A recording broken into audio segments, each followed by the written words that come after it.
What did you do in the Navy? I was an airborne air controller, which meant that I flew on a carrier-based squadron. That meant by that that was a group of people who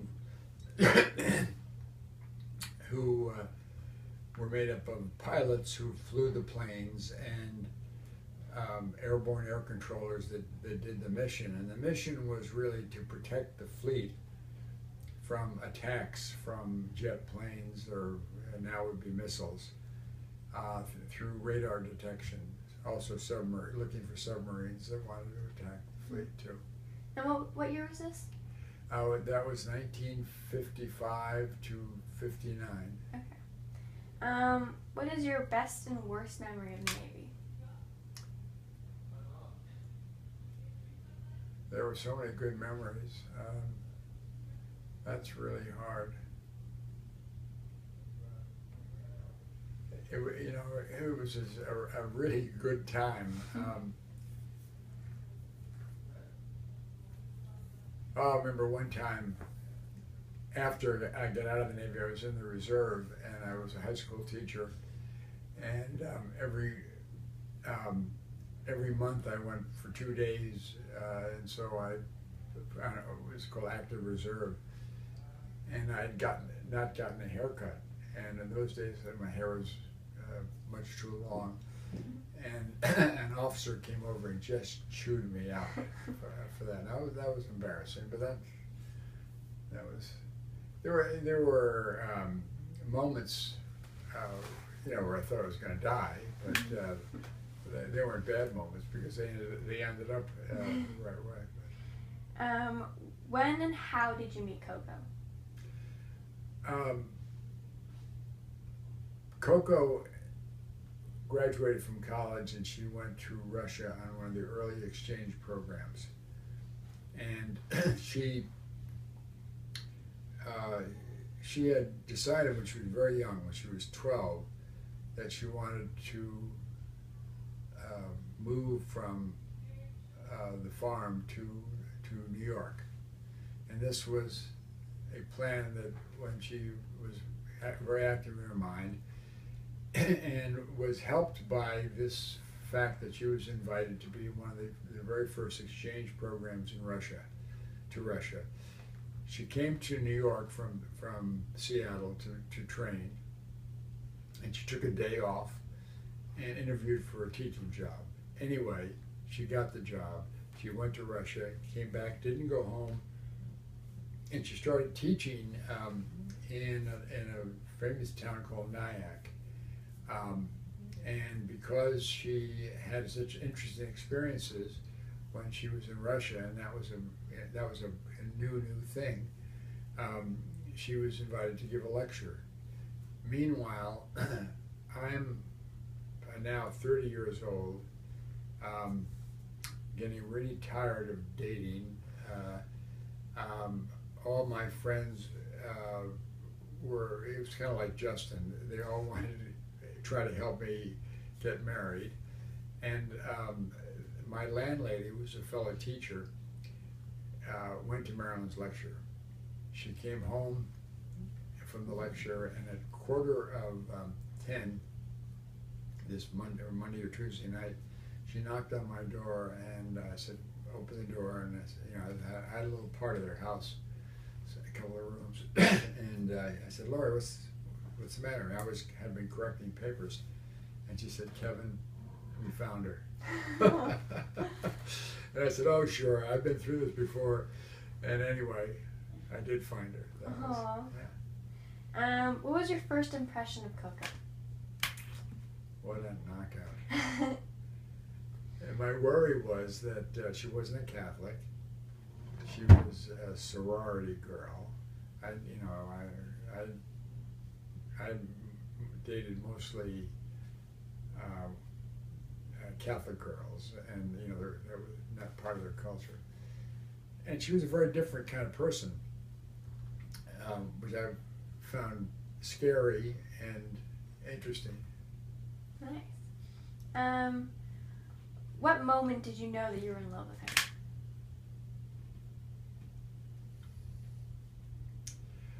2 o'clock in the morning, that first date, I took her to a diner.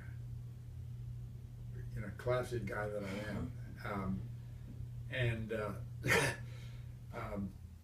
we talked and talked and talked, and finally around 11 o'clock, we both realized we had to teach the next day. So I took her home, said goodnight, and went up to my little garret.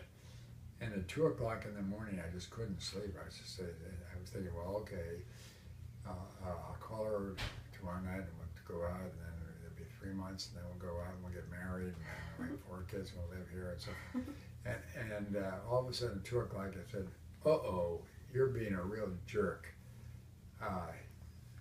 You know, kind of grow up." But then I said to myself, "But I'm in love with this girl." How did you propose? Oh, terrible, terrible stuff. So we were on weekends. I drove her to meet my parents, and this is probably 6 weeks into our relationship, and I was trying to get up the nerve all weekend to ask her. And so I was driving her home. We were about 5 miles away from where she lived with some other girls. Pardon me, I guess. And I said, okay, I'm driving along on this highway. I said, you know, I got to get off. Got off the highway. She said, so what? I said, oh, I'm taking a shortcut.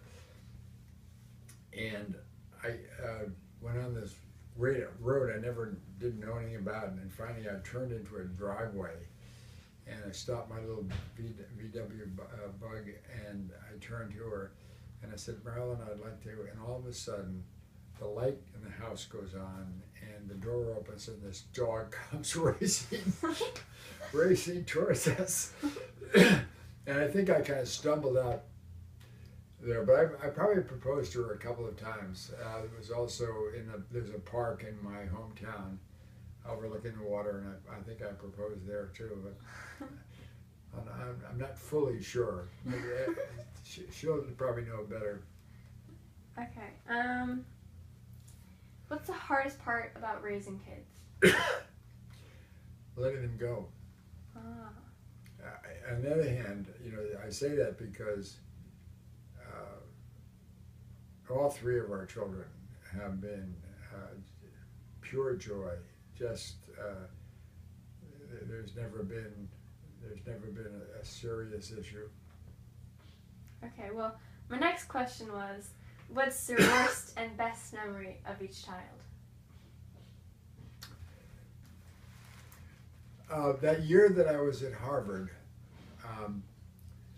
Hillary was 4 years old, and sorry if it's I've had a sore throat for about 2 months.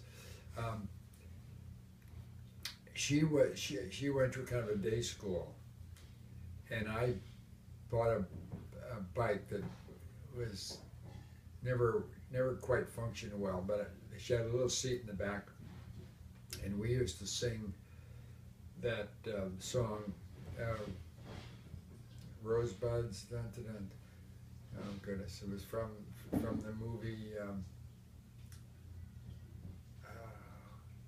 Sundance Kid. Sundance and Rosebuds.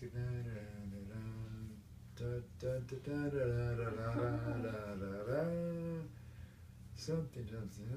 Anyway, we used to sing that. I have terrible memory and terrible voice. And then one Sunday we were coming back from church, and we were going by a building. You may see it tomorrow. It's set back, and it has a driveway or a walkway that's sort of like a half moon. And we were walking straight, and Hillary, who, as you know, is a very cautious woman, she sort of broke away, looked at us, and she realized that she could race away from us and come back. And I just found that sort of symbolically interesting. Yeah. And so that's what. So, memories of your mother. One of the most vivid memories was she has a friend named Annie Alcock, and the two of them were such terrific basketball players. They ran a fast break, which means when you get the ball from the other team, and instead of just taking it and kind of dribbling down, it's a fast break. You just use your speed, and two or three of you run down and kind of overcome the opposition. She and Annie used to run a fast break that was so good. Well, then the probably a much more vivid memory was when your mother won the something award. I'm going to say it's not the Latari, but the school had an award for the young woman who represented the very best ideals of the school. And when your mother won that, I was very, very proud of her. And then Justin.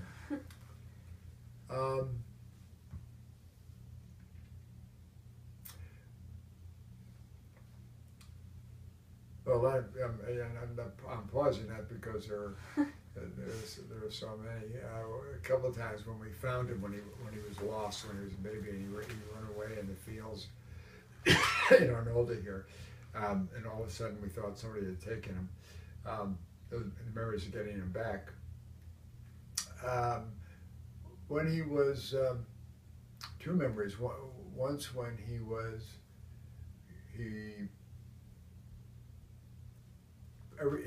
his elementary school had a foul shooting contest every year, and all the kids in the school were part of it.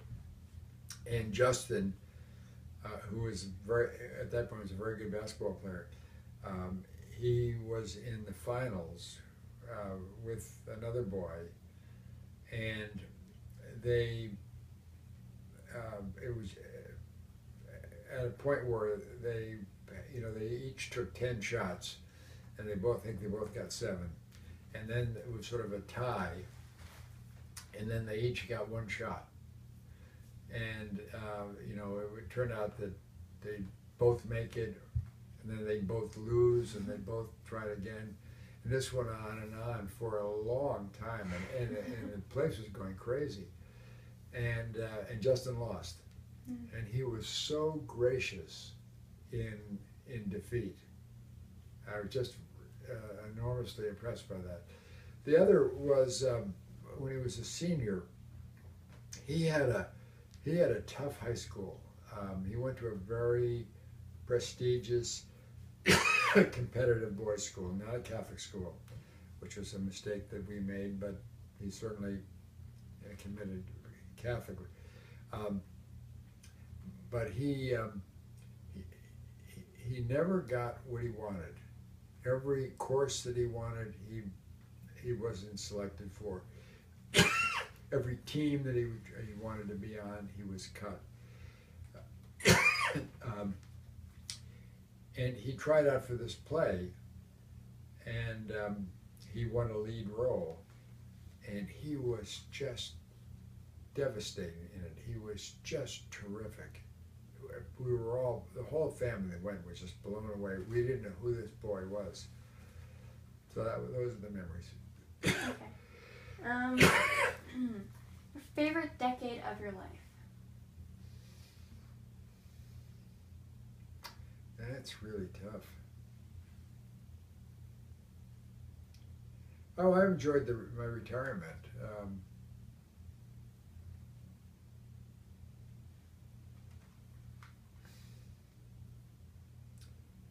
I think when the